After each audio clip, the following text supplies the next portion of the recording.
the show. So basically, this is what we would have won. It's idyllic life. Like, shit, you know. They just need a curtain. So, escape from the country, do you think that's got legs? Pretty much, yeah. From idyllic Yorkshire Dales to inner city Birmingham. That's what I'd like to see. Awesome. Zoe, thank you very much. Is there anything else you'd like to have a rant about whilst you're here?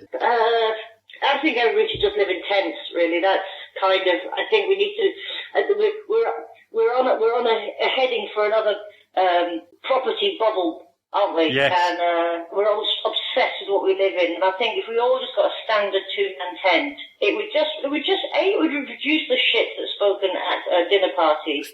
That's a big deal, actually. It would stop us all from wanting to move around in the first place. So get rid of bricks and mortar. Yeah. Everybody lives in a 2-man tent, one communal toilet, and I think that's the way to go. Tent. Brilliant. And have you got a Twitter handle, Zoe, that people can I do. follow you on? At Zoe Lyons. At Zoe Lyons. Brilliant. Perfect. Thank you very much. Thank Cheers. you. You're very, very welcome. you. Enjoy the rest of your day. I haven't lived at home for a long while, but I remember when I did. Yeah. It was awful, but not because I couldn't take people home, just because it's just hard living with your parents. It's just like that's where I haven't really had that. I mean, my mum and dad got divorced when I was 10, so it's been me and my mum since then, and my mum's sort of been free to let me do what I want and have the freedom I want, really. So a lot of people that move out, I'm sure that they are at home with mum, dad, maybe a couple of brothers and sisters, where it's just chaos. Yeah. Obviously, my mum would have preferred me to not do particular things, like finding a bottle bong in my wardrobe at the age of 14 and coming at me in the bathroom going, "What is this?" And you're just like, and we both know that you know what that is. Don't make me explain it. I once had this lesson at school with a kid next to me. It was like a design and technology lesson, and he basically drew a diagram of a bong. Right. And the teacher came over, obviously knew what it was, and made him explain it. And he explained it as if it was an electronic kettle idea. And it went on for ages. It was about 10 minutes. That's not that bad. At least he didn't have what happened to Tom Miller in my class, which was to explain why he had bothered to draw something. He put the swastika in his homework planner. And just because he liked the aesthetic shape of it, really, and he got made to stand up. And everything that it stood for. Explain how he's not a racist. So I love when people try to explain how they like the shape of the swastika. Take it out of history completely. It's the Hindu sign of peace. It was around before the it was. Nazis. It doesn't matter. It doesn't matter. It's been ruined. For whoever wants to it's gone. It's like, it's the Hindu symbol of peace. No, it's not. No. Not anymore. Not anymore. What he had actually done was that he had actually used the swastika symbol as legs on a stick figure to make it look like he was running really fast. Yeah. But all Mr. Miller did was chasing Jews. The Jew catcher. So not only did Hitler kill loads and loads of Jews, he also messed up a really nice symbol. Yeah. What a prick. The Hindu symbol of peace. Is that what it was? Fucking hell. Yeah. Look, that's the last straw for me. Well, I had a guy I know who's a lovely guy, he's a tattooist, and he had it on his leg, and he was like, "Oh, you got a swastika on your legs?" I mean, no, it's the Hindu symbol of peace. No, it's not. Yeah. It's the swastika. You do get that's what everyone will see.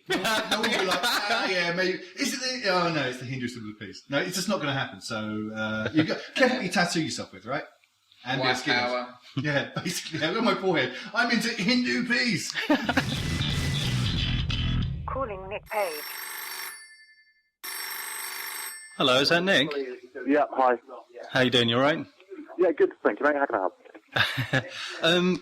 Basically, we're doing this thing. It's about property. It's about living with people. But then I also found out that you used to present for Escape for the Country, and you've... Yes, I did the first 3 series of it. Yeah. So how was that? Like presenting for them?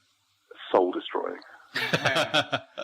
Why? It's just horrible. Well, basically, I live in the country, so I was constantly having to meet people that I would not want living near me. That's funny, actually. Yeah. And then take them around houses that, for some reason, they would always think that the BBC would have access to houses that estate agents wouldn't show them for whatever reason. Yeah, right. And it's not all we do is we'd get researchers to go through property websites and phone estate agents and book appointments like anybody else. And then they would fanny around in the houses and never buy any of the houses, and then we'd leave, and then they'd miraculously find another $100,000 and move to a different bit of the country. Oh, pricks. It's just horrible. So annoying. So why didn't you like these people? Because they were the sort of horrible upper middle class Londoners who their children really stupid names. Like, if you ever listen to the sort of overheard in Waitrose Twitter feed, like those kind of people, Right. Yeah. So it's sort of a better class of scum, basically. are just pricks. I actually want to. Conversation. I want I to think ask. my main problem with it, I never took it seriously because I never tried to get on TV. I started doing comedy for a bet. Right. Because I was an estate agent, I did a thing for Baby Cow, and then somebody on that was going to be a producer for the pilot episode of Escape to the Country, and they got me in for a screen test.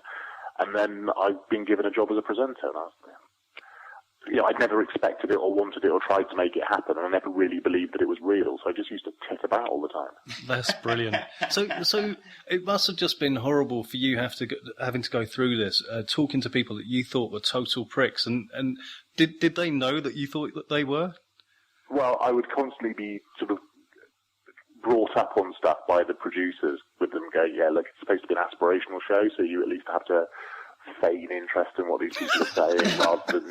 At the moment, it's quite obvious that you're just waiting for an opportunity to say something sarcastic, and we have to cut all of that out. That sounds amazing. I'd quite like to go back and watch those episodes. It's quite weird because watching old episodes back, my now wife had never seen it. Yeah. And then by chance, she watched a few episodes on sort of some obscure satellite channel where they were repeating it. And she was like, all of them, you're just constantly watching, waiting for me to be sarcastic. And you can just see in my eyes, they're like, you horrible people. These are the things I want to say. And instead I'm going, well, of course, it is a beautiful room with amazing views over the dams. And in my eyes, I'm just saying, you utter cunt. I think that's what most of the viewers are thinking as well, to be honest. Did you find your views, how you seen the show, the contempt you had for the people, was that shared by the other presenters, or was it just you on your own doing that? I also had, at the time, the other presenter I had utter contempt for as well. Oh, right. He's just full of contempt. Part of the reason why I was sacked. Really? Oh, right. Really? Tell us about that. What? We were all doing it at the same time as I was presenting it. And I did a gig, and it turned out that her in-laws were in the audience at a gig where I described her as a skanky, anorexic, chain-smoking crack whore. You can't really backtrack on that one, can you? No, and at the time, because she came up with the original concept for the show, so initially she had some sort of editorial control. So I was kind of out the door after that. Yeah. Beyond the sarcasm and the contempt, was your behaviour also anything else? I mean, did you turn up ripped? There were a lot of... Well, at the time, what would happen with location shoots is they would send us out for a couple of weeks because we'd be filming like 2 or 3 episodes concurrently. Yeah. And they'd give all of the expenses money to one of the researchers, and production company researchers are 12-year-old posh kids whose parents can afford for them to live in London and earn nothing. Yeah. And so I would just bully them and take money off them. And, I lost a load of it at York races. And I had to pay for everybody's hotels on my credit card. That was a bit annoying. You're the Ernest Hemingway of BBC presenters. That's brilliant. This is superb. We had a drinking competition because we were in this really horrible hotel in Lincoln, but it sold 130 kinds of vodka. So that sounds like a challenge. Well, exactly. I was like, come on, there's 8 of us, we can do this. We couldn't. The producer had an allergic reaction to some venom, like snake venom in this Vietnamese vodka, and he was in anaphylactic shock, and that apparently is my fault. Yeah, exactly, yeah. Isn't it always the way, though, when if you're the bombastic one suggesting all this stuff and it goes wrong for somebody else, it's always your fault. Never they had any personal responsibility in this situation. No, exactly. He's an adult. He could have said no. He could have chosen a different one, but instead he's like, no, I want that one with the massive cobra in the bottom. Oh, that's superb. So these people procrastinate and they never end up buying anything. Why is that? I think because spending nearly £1 million on a house is probably something that's going to take more than an afternoon. Yeah. Yeah, and so we'd rush them around a few houses and go, so you're going to buy one? And they go, we kind of need to think about it. I go, oh, no. And they've slightly changed the format of the show now, I believe, because it was tedious. And the other thing they had as well, because virtually everybody doing it was sort of upper middle class, called Toby and Jacinta or something. Any time there was any sniff of something a tiny bit different, they would just leap on it regardless of the suitability of the people for the programme. Yeah. So it's like, gay couple, we've got to film with them. Yeah. Even if Mixed they're race, shit. Of course, mixed race wife, straight in there. Autistic child. Autistic child. TV goals. Strange vegan family. So Nick, I mean, you mentioned you're from the country, right? But obviously, one of the aspects of the show we're talking about is like shared accommodation. Whether you live when you were in your youthful times, did you live with people, and how was that experience for you? And in fact, even like 4 years ago, I sort of moved back into a shared house because my then girlfriend started a university degree, so I moved down to Bath and moved into what was euphemistically called a professional house share. Which was, people that should know better still trying to live like students. Yeah, I know this sort of thing. But I remember I got married a couple of weeks ago, like seeing old university friends I used to live with just reminded me how disgusting we were. Men should not be allowed to live together in groups. It's grim, isn't it? And that's why I never wanted to. We would put our washing up outside on the table because we lived in Wales and it rained a lot. So by putting our washing up outside, it was like a pre-wash before we got around to washing it. That's a really good idea. I think we should market that.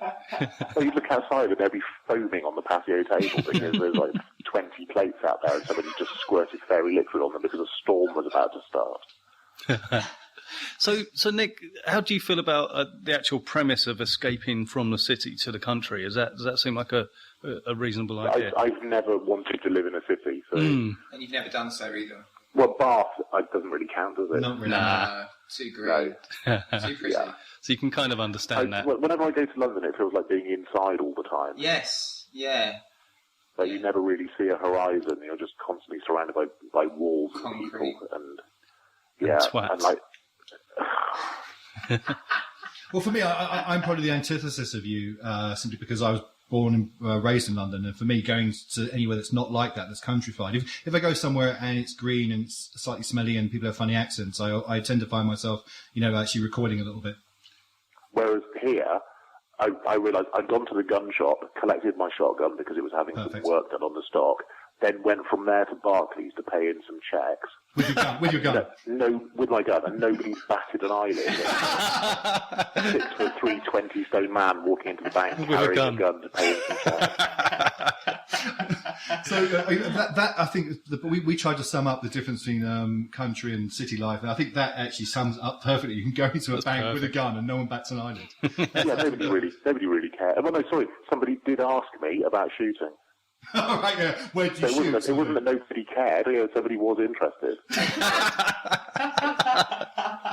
There wasn't an armed response unit outside when you came out. Or anything like that. But I guess when we wanted to initially start this particular episode, our idea was that the UK is obsessed with property to a level that is unreasonable. I mean, would you agree with that, or do you think basically every daytime TV show is either this is where I live, come and have a look at it. This is where I live, I hate it, and I want to live somewhere else. Yeah. This is what I live, where I live, what can I do to it? Yeah. This is where I want to live, how can I buy it more cheaply? This is our B&B, come and stay in it, and we'll fucking mug off yours. This is the flat I had to give back to the bailiffs, now they're flogging it on in an auction. Yeah, and I'll come to dinner and judge my house while you're judging my food. Yeah, yes. I know. It's sort of followed by that living beardy prick going, "What's in the box?" It's grim, isn't it? I want to go and take my gun to the bank now. That's what I want to do. All right, Nick. Well, thanks for your time. We really appreciate it. Thanks very much, Nick. That's quite right. Have a great day. Brilliant. Cheers, mate. Bye-bye. So why are we all obsessed with buying houses? I think partly because we're sort of told we have to be. That's a fatuous thing to say, but it is. I mean, it's the current thinking is you sort of grow up and then you go out and find a house and you either buy it or rent it. Yeah. Well, I think you can go one of two ways. Either people get a place and they start being less responsible, or they become real fucking bores about it, and all they can talk about, all they can talk about is how much their property is worth. It's a most tedious dinner party conversation ever, and dinner parties as well. Having those. I mean, that's something that people do as soon as they get their own place. They sort of get married, bring their mates around and just bore the shit out of them. I'd like to throw a dinner party, but if we were just talking about, I got this fucking gammon from blah blah blah. Then